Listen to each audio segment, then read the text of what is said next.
सुखदेव गुरुदेव कहते हैं, राजन 100 वर्षों तक यदि लगातार वर्णन करना चाहूं, सूर्यताम मनवो वंशा प्राचुर्येण परंतप न शक्यते विस्तरतो वक्तुम वर्ष शतैरपि। 100 वर्ष तक लगातार वर्णन करना चाहूं तो भगवान की कथा का वर्णन नहीं कर सकता। मनवंतरों में जो प्रमुख राजा हुए उनके विषय में बताता हूं। सबसे पहले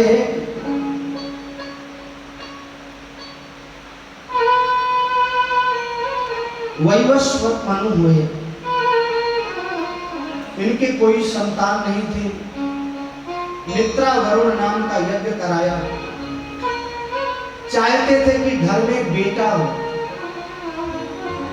लेकिन जो इनकी पत्नी थी वो चाहती थी घर में बेटी का जन्म। कारण क्या है? मां चाहती है हमेशा घर में एक बेटी का जन्म जरूर, क्योंकि मां का दुख उसकी बेटी ही समझ सकती है। बोलो जय श्री कृष्ण। और बेटी का दुख मां समझ सकती है। रानी ने धीरे से ब्राह्मणों को बुलाया और उनसे कहा, महाराज मंत्र बदल दो। ब्राह्मणों ने मंत्र बदल दिए। घर में होना था बेटा, हो गई बेटी। जब मालूम हुआ महाराजा वैवस्वत को, वशिष्ठ जी के पास में गए, ये कैसे हुआ? वशिष्ठ जी ने ब्राह्मणों से पूछा। उन्होंने कहा, महाराज अपने मंत्र बदल दिए रानी जी के कहने पर। वशिष्ठ जी ने मंत्र के प्रभाव से उसी बेटी को बेटा बनाई दिए। बोले जय श्री कृष्ण। अब जब वह 16 वर्ष का हुआ, अब इस कथा को थोड़ा ध्यान से सुनिए। भागवत जी संदेश क्या देना चाहे। जब 16 वर्ष का हुआ, अपने सैनिकों के साथ में शिकार खेलने के लिए निकला। उत्तर कुरुक्षेत्र में गया। भगवान शंकर का क्षेत्र था। पार्वती मैया भगवान शंकर के साथ में भ्रमण करती थी। पार्वती मैया ने कहा, ऐसा नियम बनाओ कि यहाँ पर हमारे आपके अलावा कोई भी आए तो स्त्री हो जाए। बोलो जय श्री कृष्ण। भगवान शंकर ने नियम कर दिया। जैसे ही यह बालक अपने सैनिकों के साथ में प्रवेश करता है, फिर बेटा से बेटी हो गया। बोलो जय श्री कृष्ण।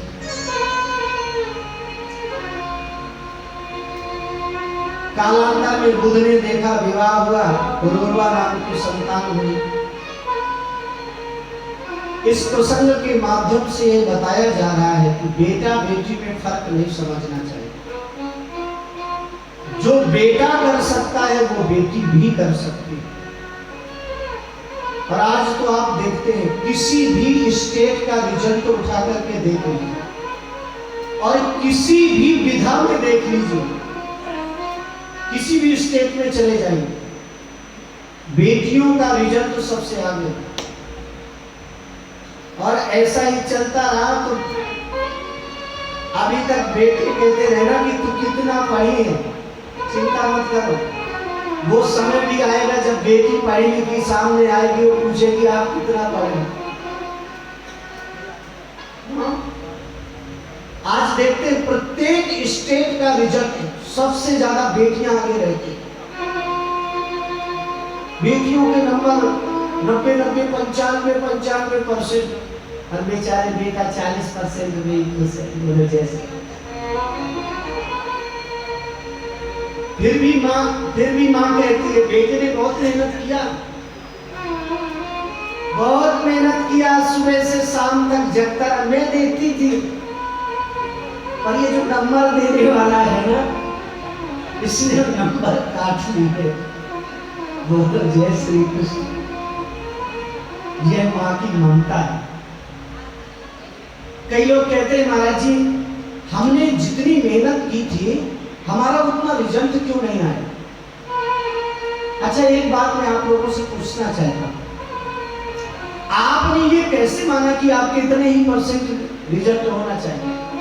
अपने अनुसार मांगा ना। आपने यदि उतनी मेहनत की होती तो आपको मिलता कि नहीं? दुनिया में वह व्यक्ति सबसे ज्यादा दुखी रहता है जो अपना आकलन अपने आप करता है, जो अपनी कीमत अपने आप लगाता है, वो सबसे ज्यादा दुखी रहेगा। और घरों में झगड़े क्यों हो रहे? पत्नी कहती है सुबह से शाम तक करते ही हमारे, कभी मानते ही नहीं। और पति बाहर से आता है, वो कहता है तू करती क्या है? बोले जय श्री कृष्ण। अच्छा सही बताऊं, पत्नी का महत्व तो तब पति को मालूम पड़ता है जब वो 15 दिन के लिए मायके चली जाती है। बोले जय श्री कृष्ण। क्यों शर्मा जी, बात सही है कि नहीं? हाँ हाँ, पत्नी का महत्व तो तब मालूम पड़ता है जब वह 15 दिन के लिए मायके चली जाती है। फिर रोज टेलीफोन करेगा, अरे सुनो हमारे रुमाल कहाँ, हमारे जूते कहाँ रखे? अच्छा बताओ ये कैसे बनाते? अब अकेले हैं। अच्छा बताओ मैगी कैसे बनाते? दोनों जैसे। पत्नी सोचती है पूरा घर तो वहीं छोड़ करके आई हूँ, जब यहाँ से मुझे ही बताना है तो फिर मैं काहे को जाऊँ? बोलो जय श्री कृष्ण। मैं आप लोगों से प्रार्थना करना चाहता हूँ, जीवन में जितना पुरुष का महत्व है उतना स्त्री का भी महत्व है। हमारे शास्त्रों ने कहीं भेद नहीं किया है। सबसे ज्यादा स्त्री का सम्मान है तो सनातन धर्म में देवता के तुल्य माना गया है। यत्र नार्यस्तु पूज्यन्ते रमन्ते तत्र देवता, मनुस्मृति में मनु जी महाराज कहते। समाज में कोई भी छोटा बड़ा नहीं है, सबकी उपयोगिता है। अब आप कहेंगे कि बेटियां आगे क्यों बढ़ रही हैं, उसका एक कारण, बेटी घर से सीधे निकली तो विद्यालय जाती है, विद्यालय से वापस घर आती है, जरा भी लेट होने लगी तो तुरंत सहेलियों से कहेगी मम्मी परेशान हो रही, मुझे जल्दी जाना। और बेटा घर से बाहर निकला, एक मित्र मिला, 2 घंटे उसके साथ घूमा, दूसरा मिला उसके साथ घूमा, तीसरा मिला उसके साथ घूमा, डायरेक्ट शाम को ही आता है। बोलो जय श्री कृष्ण। विद्यालय वाले फोन करके कहते 15 दिन से नहीं आए। मेरा आप सब लोगों से निवेदन है, बेटा बेटी में फर्क कभी नहीं करना चाहिए, और ये भी नहीं सोचना चाहिए कि बेटे को पढ़ाएं कि बेटी को पढ़ाएं।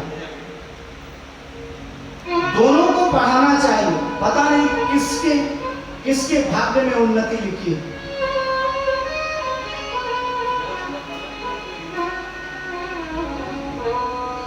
इधर वशिष्ठ जी ने बड़े प्रेम से समझाया है, भेद नहीं करना चाहिए।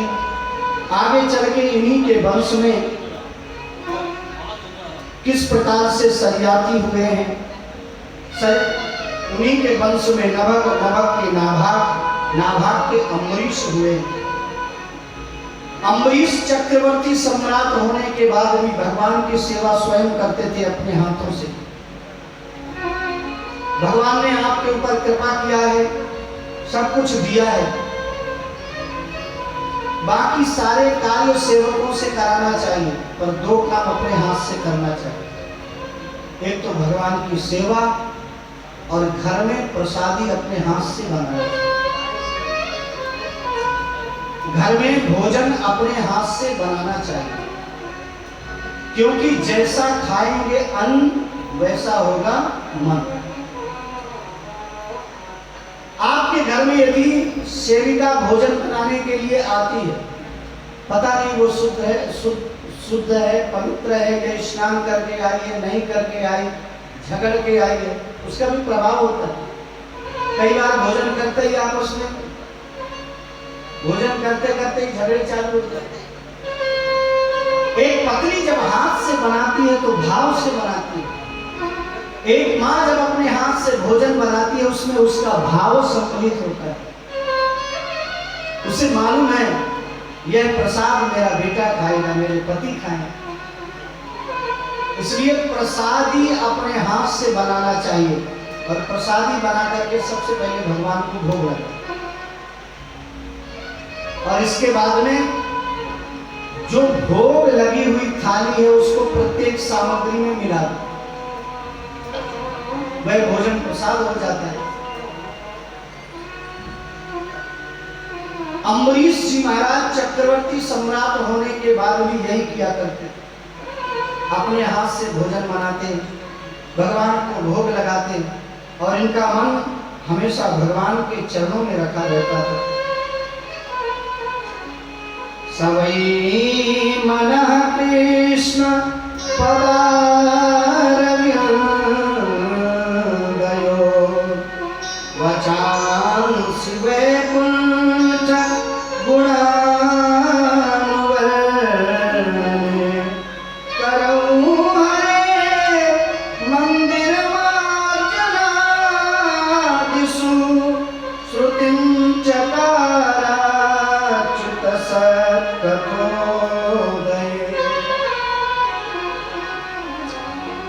अम्बरीश सवै मनः कृष्ण पदारविन्दयो, मन भगवान के चरणों में लगा करके हाथों से सेवा करते थे। वचांसि वैकुंठ गुणानुवर्णने, वाणी से भगवान की गुणावली को गाते थे और साथ में एकादशी का व्रत किया करते थे। एकादशी का व्रत बहुत ही श्रेष्ठ है, 15 दिन में एक बार आता है, जरूर करना चाहिए। डॉक्टर भी कहते हैं कि 8 दिन में एक दिन थोड़ा इस मशीन को भी विश्राम देना चाहिए। 15 दिन में आप एक दिन एकादशी करोगे तो कम से कम एक दिन से विश्राम तो मिलेगा। ये लौकिक और पारलौकिक दोनों प्राप्त होंगे आप।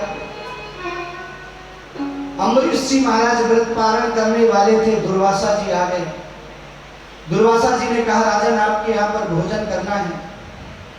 अम्बरीश ने प्रसाद बनवाया है। दुर्वासा जी स्नान करके आए, उन्होंने देखा अम्बरीश जल पी रहे हैं। अम्बरीश जल नहीं पी रहे थे। दुर्वासा जी को आने में विलंब हुआ। व्रत पारण करने के लिए भगवान का चरणोदक ले रहे थे। दुर्वासा जी ने श्राप दे दिया है, कृत्या प्रकट किया है, इनके पीछे लगाया है। सुदर्शन चक्र नियुक्त था सेवा में, जला करके भस्म किया और सुदर्शन चक्र पीछे पड़ गया दुर्वासा जी के। जहां जहां दुर्वासा जी जाते हैं सुदर्शन चक्र उनके पीछे खड़ा मिलता है। काहू बैठन कानोही,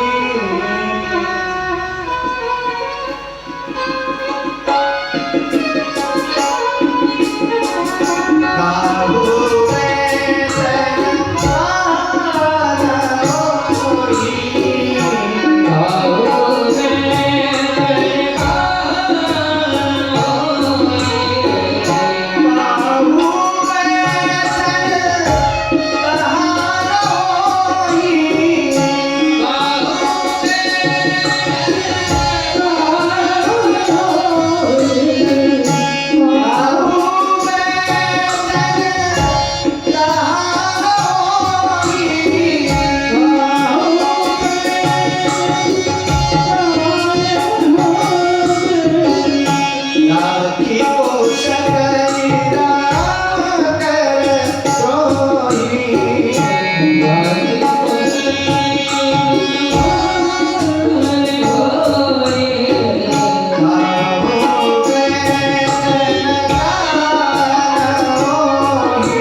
निराशा मिली, अंत में भगवान के धाम गए हैं।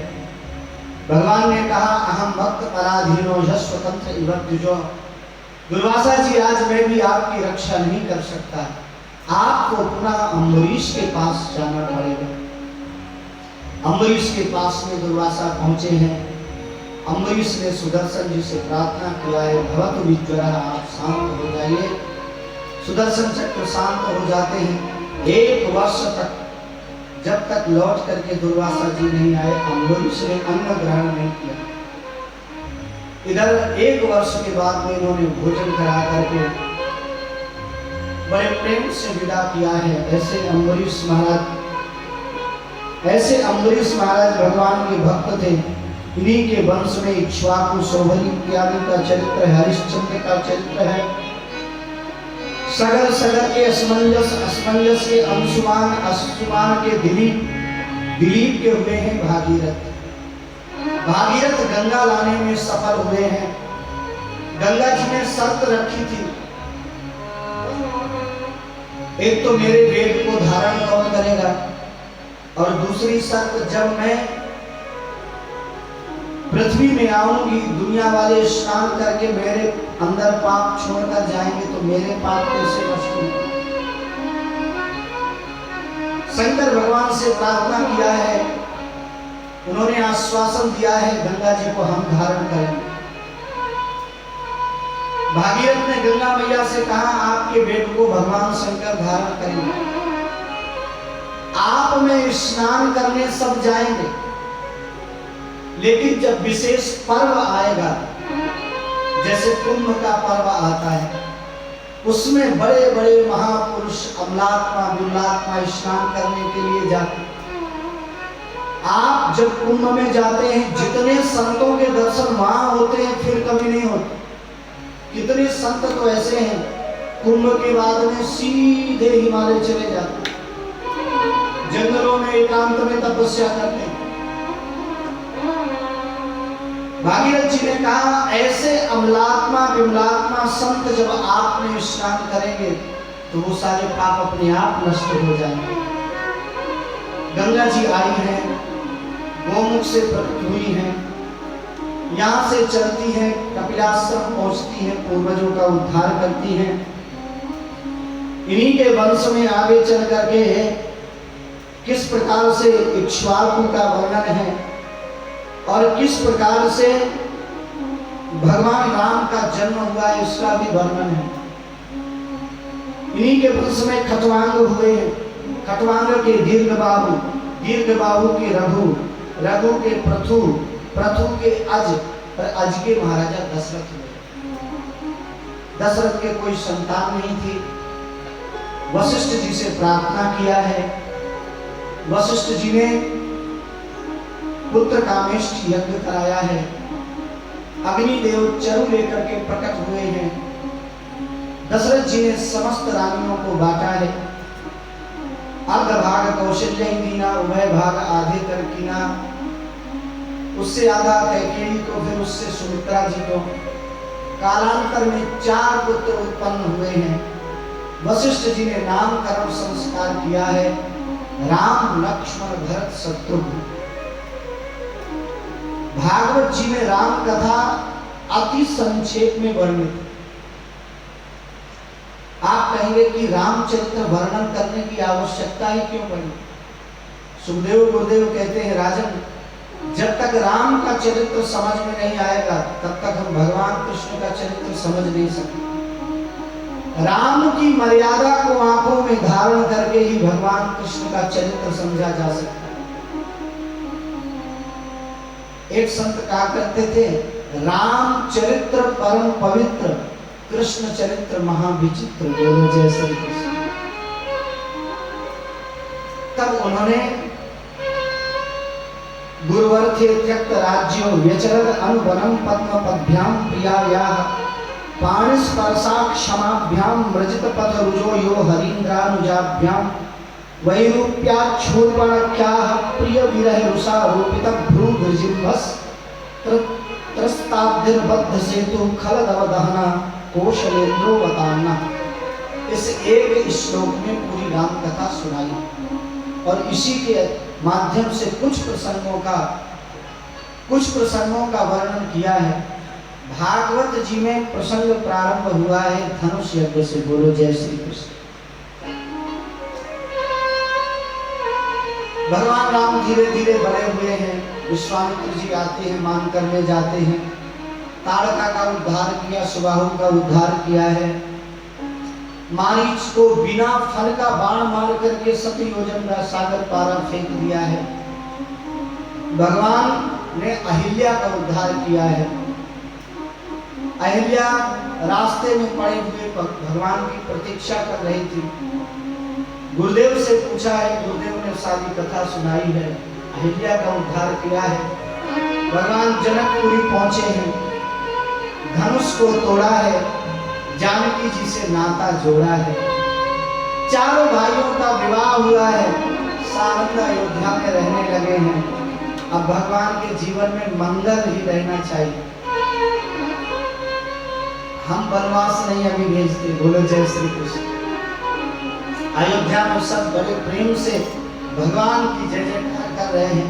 बोलिए राजा रामचंद्र भगवान की जय।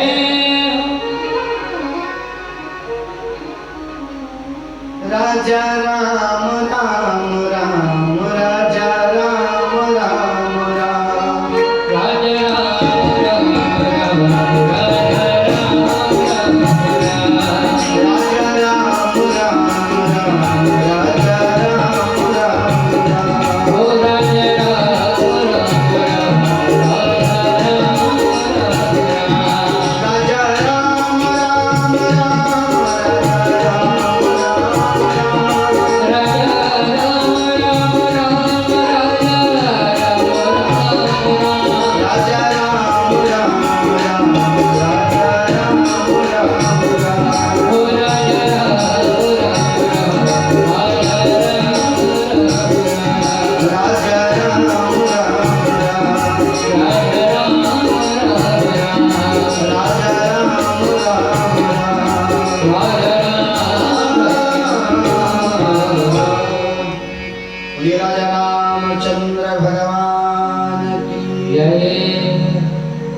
आए हैं। चंद्रवंश में भगवान कृष्ण आए हैं।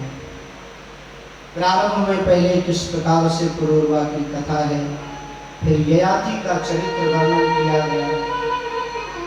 कई वर्षों तक राज्य का उपभोग करते रहे, विषयों को भोगते रहे, अंत में इन्हें वैराग्य हो गया।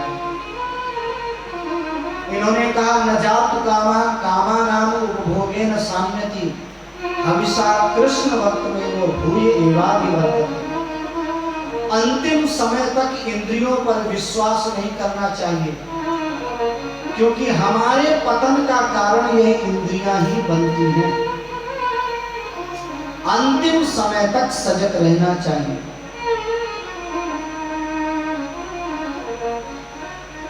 एक संत रहते थे, जब भी रास्ते में भिक्षा मांगने के लिए निकले, रास्ते में रहने वाली गणिका, रास्ते में रहने वाली गणिका रोज पूछा करे, प्रभु आप बताने की कृपा करें, आप बताने की कृपा करें,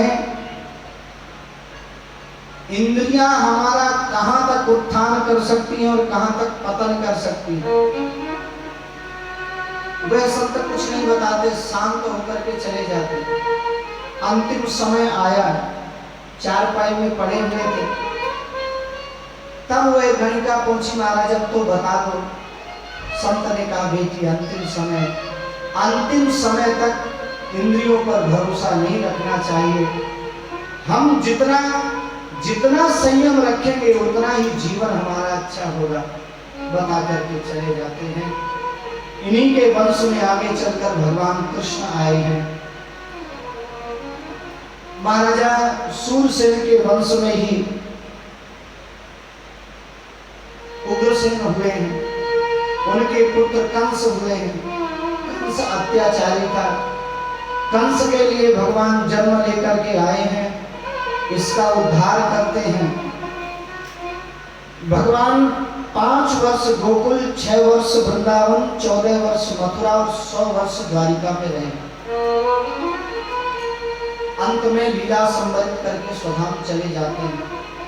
परीक्षित ने कहा, गुरुदेव आप सारी कथा तो विस्तार से सुनाते रहे, पर हमारे लाला की कथा आई आपने अल्प समय में सुना दी। तब यहाँ पर उन्होंने विस्तार से कथा सुनाई है। अब आप लोग भी सावधान होकर के बैठेंगे। यहाँ से कन्हैया की कथा प्रारंभ होती है। कथितो वंश विस्तारो भवता सोम सूर्ययो राज्ञां चो भयवंश्यानां चरितं परमाद्भुतम्। गुरुदेव बताने की कृपा करें, कथितो वंश विस्तार, भगवान का वंश कैसे विस्तृत हुआ, भगवान कैसे जन्म लेकर के आए हैं, किस प्रकार से इन दुष्टों का वध करते हैं। वे इतने दयालु हैं कि उन्होंने मेरी गर्भ में रक्षा की थी। ब्रह्मास्त्र से मैं कब का नष्ट हो गया था, लेकिन भगवान ने गर्भ में आकर के मेरी रक्षा की थी। आप उनकी कथा विस्तार से सुनाई।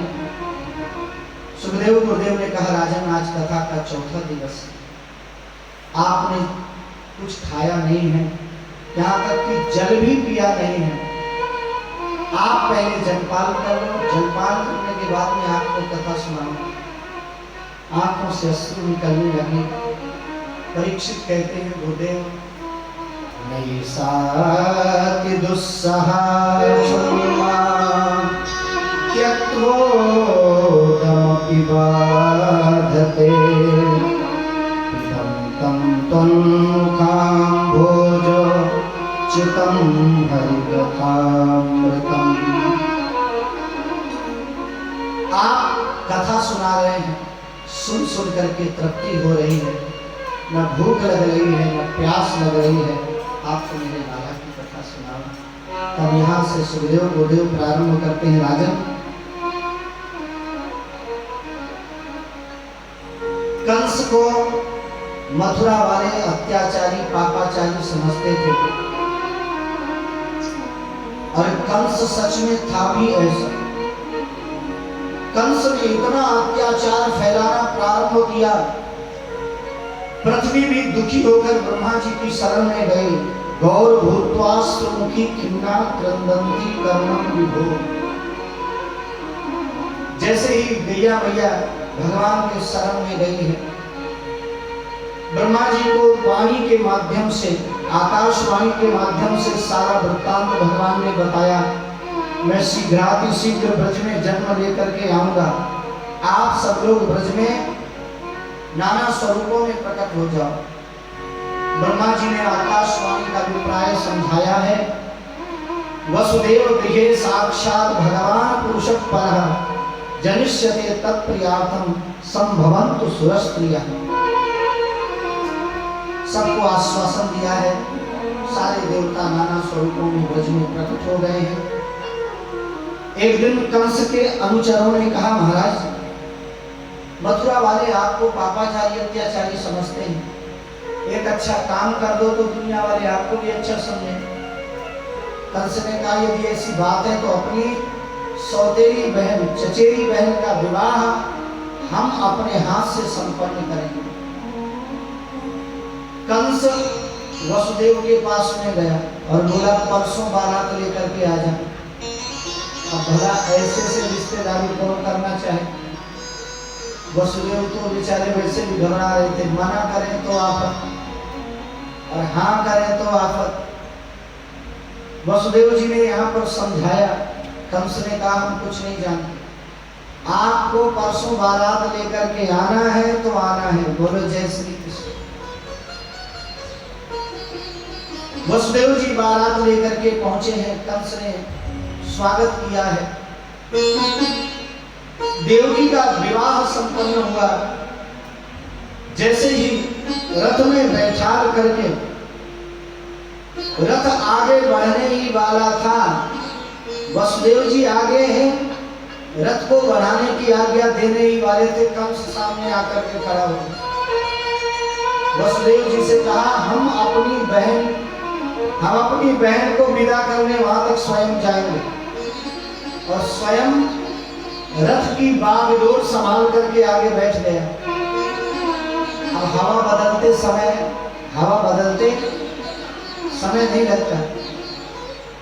मथुरा वालों ने कहा भैया लगता है कंस सुधर गया।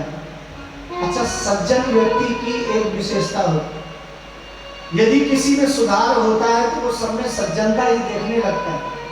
वो कहता है भैया पहले बहुत ऐसा था, लेकिन अब पहले से बहुत अच्छा है।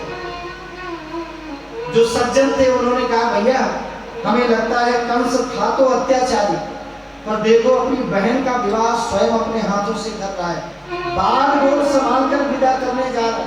इसका मतलब कंस में सुधार हो गया है।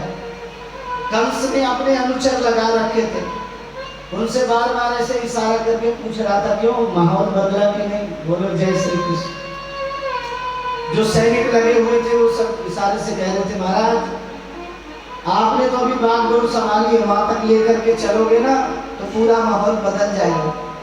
और आज यही होता है, बुरा नहीं मानो, बड़े बड़े नेता लंबे लंबे घोटाले करते हैं और बाद में दो चार अच्छा काम करा देते हैं ताकि प्रजा वाले हमें अच्छा समझने लगे।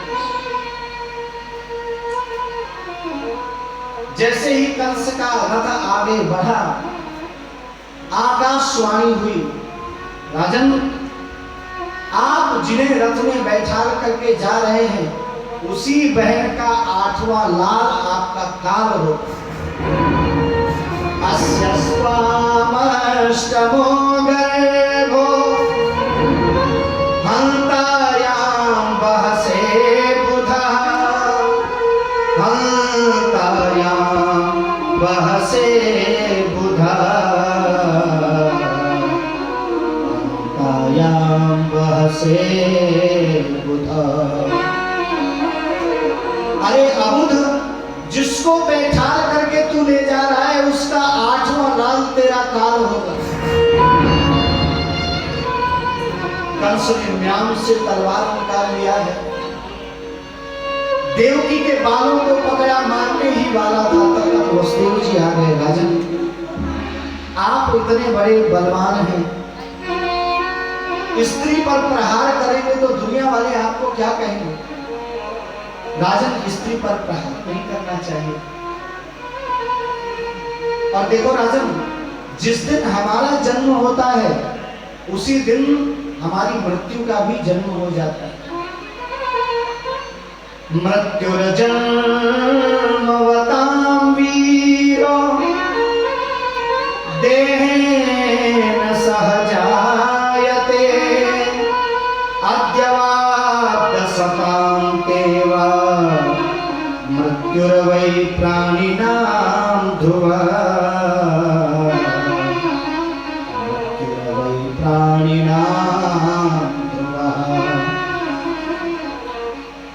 वसुदेव जी ने बहुत समझाया, जब नहीं समझा तब उन्होंने एक वचन दिया, राजन जो भी संतान होगी हम ला करके आपको समर्पित कर देंगे। कालांतर में पहली संतान हुई जिसका नाम रखा वसुदेव जी ने कीर्तिमंत। वसुदेव जी जैसे ही लेकर के चले, देवकी रोने लगी, आप लेकर के क्यों जा रहे हैं? कंस ने कहा देवी मैंने वचन दिया है, वचन का पालन करने के लिए कभी कभी प्राणों की भी बाजी लगाना पड़ता है, और नहीं देने जाऊंगा तो वह दुष्ट हमारे सारे प्रजाजनों को मार देगा। वसुदेव कंस के पास में पहुंचे, जैसे ही कंस को दिया, कंस ने कहा इसको ले जाओ, इससे हमें कोई खतरा नहीं। आकाशवाणी ने कहा था 8वां तुम्हें मारेगा तो 8वें से निपटेंगे, बोलो जय श्री कृष्ण। जैसे ही वसुदेव जी लौटे तब तक नारद जी पहुंच गए। नारद जी ने एक पुष्प उठाया और पुष्प उठा करके कहा राजन इधर देखो पुष्प की तरफ, इसमें पहली कौन समझते हो और अंतिम कौन समझते हो? कंस ने कहा यदि यहाँ से गिने तो ये पहली होगी और ये अंतिम हो जाएगी। नारद जी ने कहा यहाँ से गिने तो या यहाँ से गिने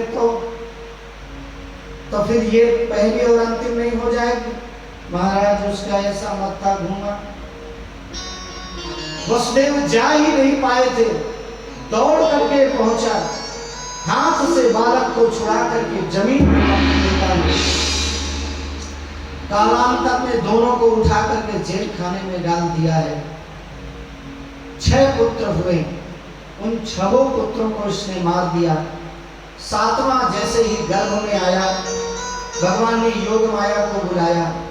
योग माया से कहा, योग माया आप 7वें गर्भ को रोहिणी मैया के गर्भ में स्थापित कर, यहाँ से देहांतर करके आप उनके गर्भ में पहुंचा दो। अब आप कहेंगे भगवान ने 7वें गर्भ को रोहिणी माँ के गर्भ में क्यों स्थापित करवाए? 7वें पुत्र के रूप में कौन आए हैं? दाऊ दादा। और दाऊ दादा किसका स्वरूप है? शेषनाग भगवान।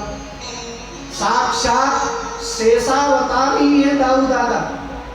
भगवान ने सोचा यदि इनको जल्दी नहीं पहुंचाया तो जो कंस वध बाद में होना है वो पहले ही कर देंगे। बोलो जैसे तो सारी लीला बिगड़ जाएगी। और यदि कंस को अभी मार देंगे दाऊ दादा तो आगे उन दुष्टों का क्या होगा जिन्हें हमें ठिकाने लगाना। भगवान ने 7वें गर्भ को संकर्षित कराया है, रोहिणी जी के उदर में स्थापित कराया है।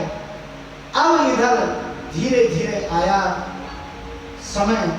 भगवान जैसे ही वातावरण जैसे ही भगवान अच्छा देखते हैं, देवकी मैया के उदर में भगवान प्रवेश कर जाते हैं।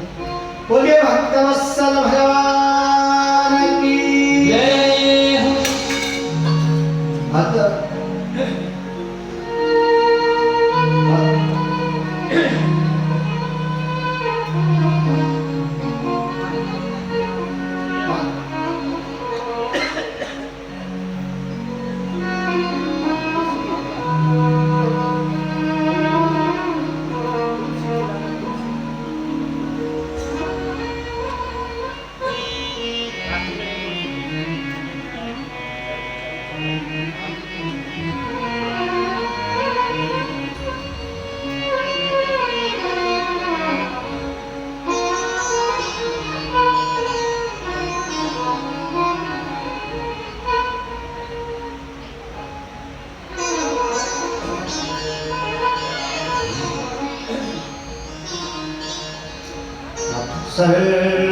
सर्वगुणोपेतः कालः परमो शोभनः, कालः परमो शोभनः। भगवान ने सुंदर वातावरण देखा है। देवकी मैया के गर्भ में आते हैं, सारे देवता स्तुति करते हैं। सत्यव्रतं सत्यपरं त्रिसत्यं, सत्यस्य योनिं निहितं च सत्ये, सत्यस्य सत्योरितसत्यनेत्रं, सत्यात्मकं त्वां शरणं प्रपन्नाः। देवता स्तुति करके चले जाते हैं। भगवान मैया देवकी के यहाँ पर प्रकट हो जाते हैं। बोलिए भक्तवत्सल भगवान की जय।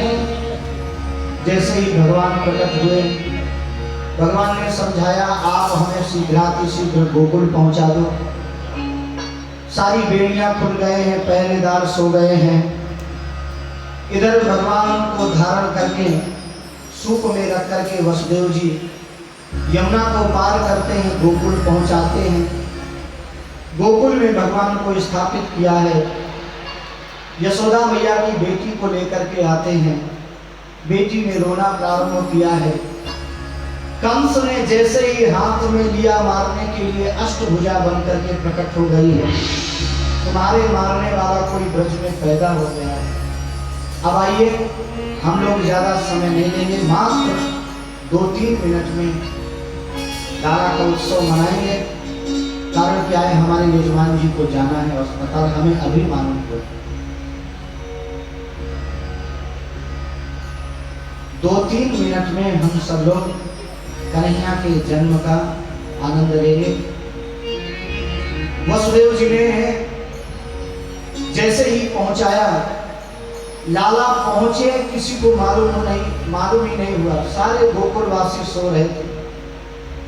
इधर जब सुनंदा जी सुबह 4 बजे उठी, नंद बाबा की बहन, उन्होंने देखा एक छोटा सा लाला भाभी के पास में लेटा है। जैसे ही देखा, आवाज लगाती हुई दौड़ी, है गयो, है गयो, है गयो, है गयो। सबने पूछा कहाँ भयो है। सुनंदा जी ने कहा पहले बताओ बाबा कहाँ है। बोले बाबा थाई में बैठे मंत्र जप रहे। और मालूम है कौन सा मंत्र जप रहे थे नंद बाबा? अभी तो भयो नाय, आगे पतो नाय, अभी तो भयो नाय, आगे। इतने में सुनंदा जी पहुंचे। सुनंदा जी ने कहा बाबा आपको एक संदेशा सुनाने आई है, जल्दी बता लाली कहाँ है। पहले बताओ हमें कहाँ मिले हो। हाथ में चाबी दे करके नंद बाबा बोले जो चाहिए ले ले, पर बताए दे कहाँ भयो है। सुनंदा जी ने कहा बाबा आपके घर में लाला तू जन्म भयो है। बोलो नंद के लाला की जय, नंद के लाला की जय। नंद बाबा ने जैसे ही सुना घर में लाला का जन्म हुआ है, समस्त ब्रजवासियों को बुलाया है, ब्राह्मणों को बुलाया है, जात कर्म संस्कार कराया है। और इधर नंद बाबा ने सभी को बुला करके बड़ा उत्सव मनाया है, धूमधाम से उत्साह से उत्सव किया है। नंदस्त्वात्मज उत्पन्ने जाता लाडो महामना आहूय विप्राम वेदज्ञा स्नातः शुचिरमल कृतम्। ब्राह्मणों को बुला करके दक्षिणा दिया है। सारे ब्रजवासी बड़े भाव से बधाई ले करके आते हैं। अब आप लोग भी तैयार हो जाओ मेरे साथ में। सारे ब्रजवासी जा रहे हैं बधाई लेकर के। आपके सामने ठाकुर जी आ रहे हैं, यहीं से बैठे बैठे दर्शन करेंगे। बोलो नंद के लाला की जय। जायो जायो यशोदा जी ने ला बधाई बाजे को। जायो जायो यशोदा जी ने ला बधाई बाजे को। जायो जायो यशोदा जी ने ला बधाई बाजे को। यशोदा जी ने ला बधाई बाजे को। बधाई बाजे को।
करता है और बड़े प्रेम से चलो चलो रे नंद बाबा के द्वारे, बाबा के द्वारे नंद बाबा के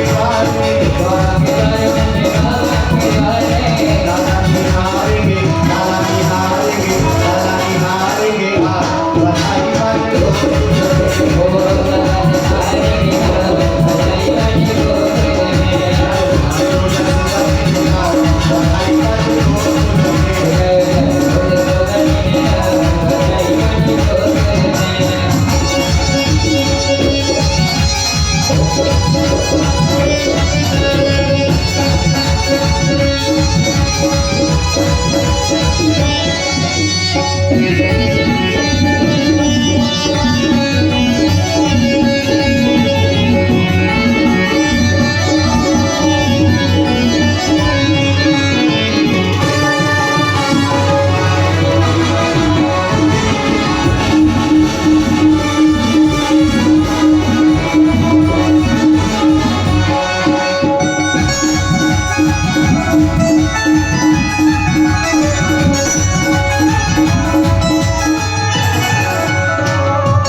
इस कथा के जो यजमान हैं बहुत अच्छी देखो व्यवस्था की है।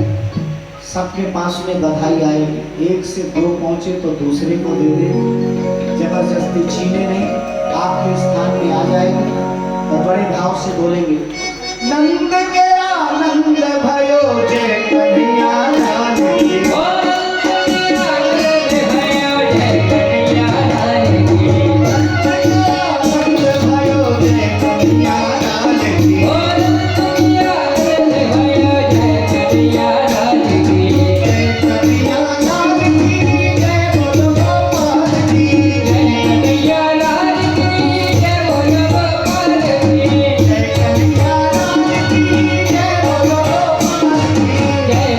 Yeah.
उचित दूरी को बना करके यजमान परिवार सब आरती में सम्मिलित होगा।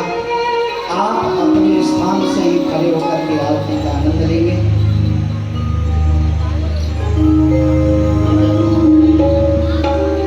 सभी लोग उचित दूरी बनाकर रखें और अपने स्थान पर खड़े होकर ही आरती करेंगे। ओम ज्वालामालये नमः। ओम चंद्रमा मनसो जात चक्षुः सूर्यो अजायत श्रोत्राद्वायुस्य प्राणस्य मुखात् निरजायत। बांके बिहारी तेरी आरती गाओ, बांके बिहारी तेरी आरती गाओ, बांके बिहारी तेरी आरती गाओ, बांके बिहारी तेरी आरती गाओ।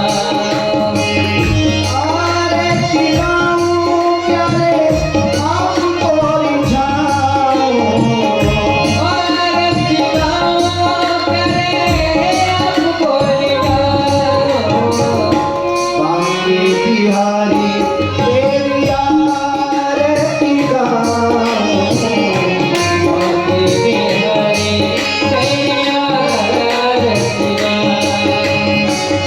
मोर मुकुट तेरे शीश पे सोहे, प्यारी बंसी मेरो मन मोहे। मोर मुकुट तेरे शीश पे सोहे, प्यारी बंसी मेरो मन मोहे।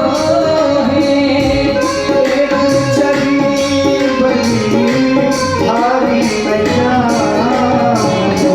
बांके बिहारी तेरी आरती गाओ, बांके बिहारी तेरी आरती गाओ। चरणों से निकली है गंगा प्यारी, ओ चरणों से निकली है गंगा प्यारी, जिसमें सारी दुनिया तारी, ओ जिसमें सारी दुनिया तारी। उन चरणों में मैं शीश झुकाऊं, बांके बिहारी तेरी आरती गाओ, बांके बिहारी तेरी आरती गाओ।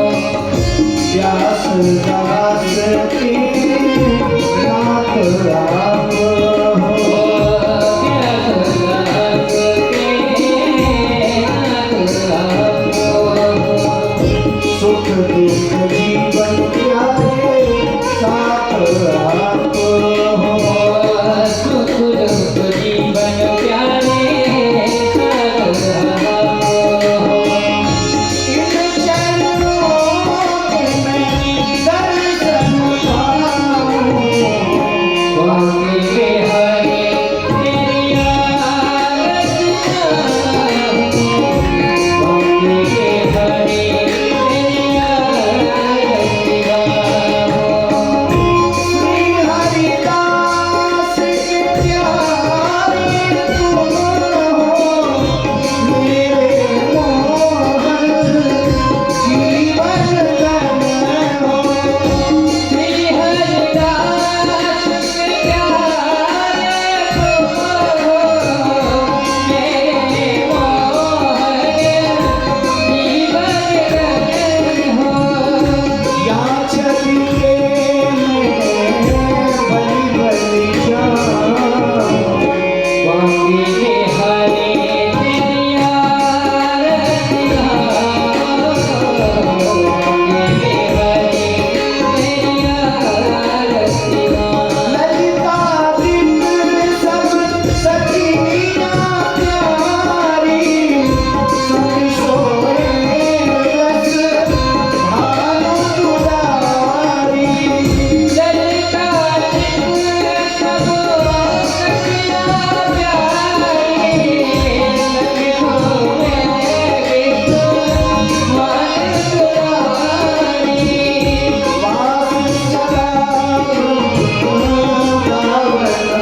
ओम जो शांतिरंतरिक्षगं शांतिः पृथिवी शांतिरापः शांतिरोषधयः शांतिः वनस्पतयः शांतिर्विश्वे देवाः शांतिर्ब्रह्म शांतिः सर्वगुण शांतिः शांतिरेव शांतिः सामा शांतिरेधि ओम जिनेन दुर्यमय जन्तदेवास्तानि धर्माणि प्रथमान्य सन्नाते हनाकं महिमानः सचन्त यत्र पूर्वे साध्याः सन्ति देवाः हरिः ओम् एकदन्ताय विद्महे वक्रतुण्डाय धीमहि तन्नो दन्तिः प्रचोदयात् हरिः ओम् तत्पुरुषाय विद्महे महादेवाय धीमहि तन्नो रुद्रः प्रचोदयात् हरिः ओम् नन्दनन्दनाय विद्महे यशोदानन्दनाय धीमहि तन्नः श्रीकृष्णः प्रचोदयात् हरिः ओम् वृषभानुजायै च विद्महे कृष्णप्रियायै च धीमहि तन्नः श्रीराधा प्रचोदयात् हरिः ओम् अंजनीनन्दनाय विद्महे वायुपुत्राय धीमहि तन्नो हनुमत् प्रचोदयात् सेवन्ति कावकुलचम्पकपाटलाब्धे पुन्नगजोत्करवीररसालपुष्पै बिल्वप्रवालतुलसीदलमञ्जरीभिः त्वां पूजयामि जगदीश्वर मे प्रसीद नानासुगन्धिपुष्पाणि राकालोत्तवानि च पुष्पाञ्जलिर्मया दत्तो गृहाणां परमेश्वर श्री बांके बिहारिणे नमः मन्त्रपुष्पाञ्जलिं समर्पयामि। बोले बांके बिहारी लाल की जय हो। बांके बिहारी लाल की जय हो। भागवत महापुराण की जय हो। भागवत महापुराण की जय हो। व्यास जी महाराज की जय हो। सुखदेव जी महाराज की जय हो। वृंदावन धाम की जय हो। राम दरबार की जय हो। राम जन्मभूमि की जय हो। राधा रानी सरकार की जय हो। धर्म की जय हो। अधर्म का नाश हो। प्राणियों में सद्भावना हो। विश्व का कल्याण हो। गौ माता की जय हो। गौ माता की जय हो। सत्य सनातन धर्म की जय हो। सत्य सनातन धर्म की जय हो। सभी लोग दोनों हाथ उठा के बोलेंगे जय जय श्री राम।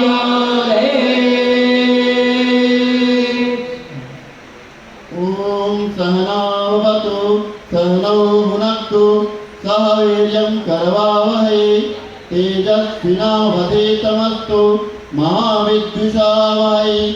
ओम शांति शांति शांति।